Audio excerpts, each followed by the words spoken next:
I'm sitting here in my capacity as the chief petitioner who is petitioning His Excellency the President for Dr. Kizza Besigye's medical release. And this is why we are here. We are representing over 1,500 nurses, medical doctors, dentists, students, okay, over the past 3 months. And the last time we visited him was last week. When we visited him last week, we were unable to see him physically, but we got reports from his contemporary that he is not well. And therefore, we were preparing to this petition that he is released. I will go ahead with this petition. Kampala, 15 February 2025. This petition goes to His Excellency, the President of the Republic of Uganda, who is also the Commander-in-Chief of the Uganda People's Defense Forces, under whose jurisdiction is the General Court Martial. The Right Honorable Speaker, Parliament of the Republic of Uganda, and the Chief Justice of the same. We are also raising attention to the Commissioner General of Uganda Prison Service. Whereas this is a humble petition by all medical professionals, not only doctors, by the way, of Uganda, who have signed over 1,500 in less than 12 hours, for the medical release of our senior colleague, Dr. Kizza Besigye, whose health has deteriorated in Luzira Maximum Prison, Kampala, Uganda, whereas the medical fraternity provides free health care for all Ugandans and also non-Ugandans and contributes to the National Development Plan 4.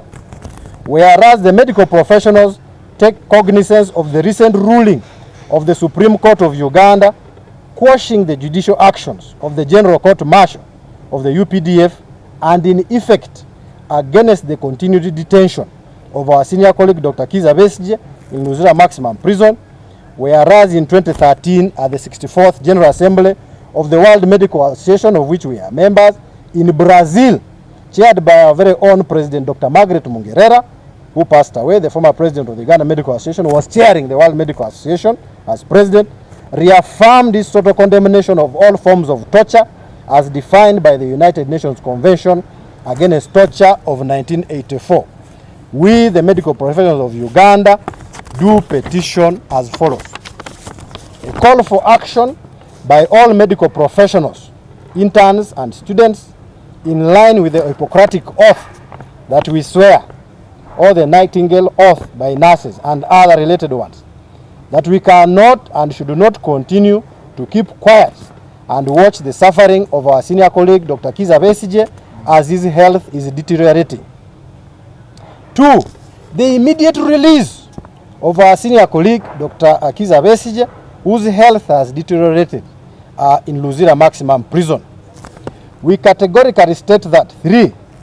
The current state of health of our senior colleague Dr. Kizza Besigye cannot be handled while he is still detained in the conditions of Luzira, because the level of medical care is health center level 4.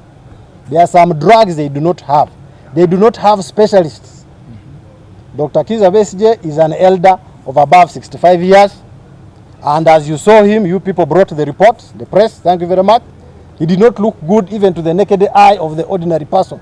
Now the specialists here and other doctors have detected, and this one the court martial does not know it, neither the president, but we are taught for at least 13 years to become a specialist. That is like me, okay? And we can tell, not using witchcraft, but with the technicality, that Dr. Kizza Besigye is not okay.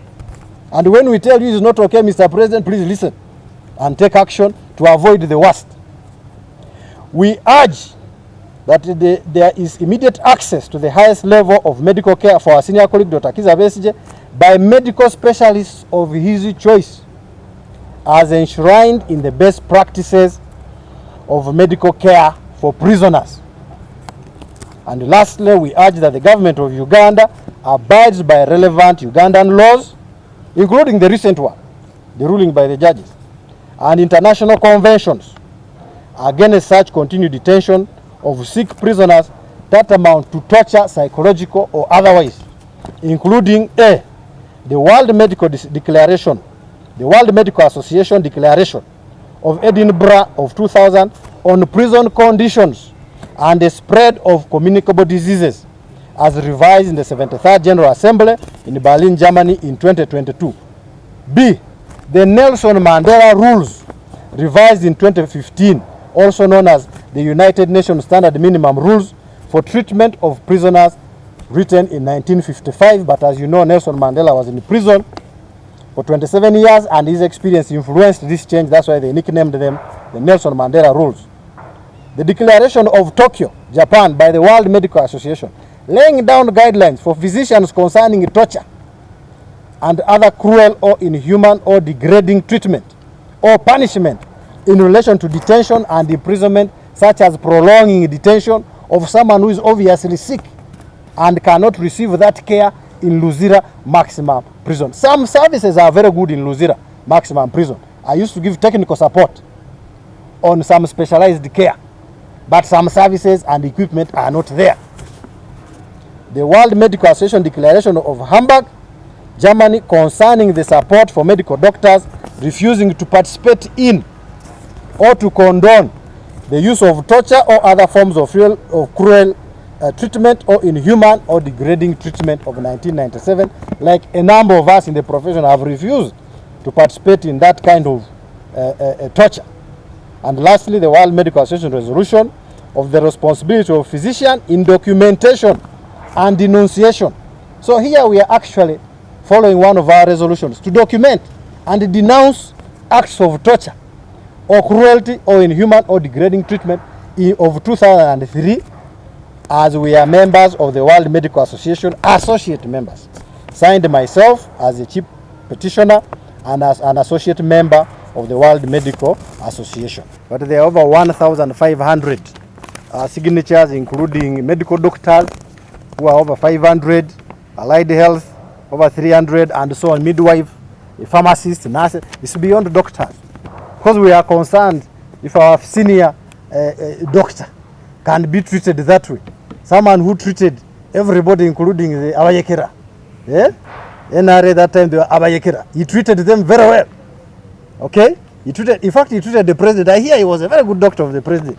I even hear he saved his life and many others. General Eli Tumwina, I hear is the one who could have worked on his injury, you know, the eye and so on. This is Dr. Besigye who saved many of those, General Saleh and so on. Please, he should be released to access medical care. This is all our prayer. And what are the next steps? We are moving forward to seek appointments with His Excellency the President. Okay, the leaders of all these groups, nurses, midwives, and so on. We will seek the President, the President's attention, State House, because he's the Commander-in-Chief and the key. He has the key to cause things to move. When we went to Luzira, they have technical challenges. They cannot release Dr. Besigye because they are waiting for some papers. We will also visit the Right Honorable Speaker, Parliament of Uganda, who is also, by the way, a former colleague of Dr. Besigye. Dr. Besigye mentored her from FDC. Now she's very big, and she should use that power as a speaker to cause something good for Dr. Besigye, her mentor, and the Chief Justice to follow up with a gap. There was a gap with the ruling where they didn't give release orders. Perhaps this is what they can correct as the Chief Justice to maybe, you know, in the lower court to give a ruling. We urge, we will also visit Dr. Besigye officially to urge the Commissioner General to allow for his treatment. So those are our next steps. Thank you.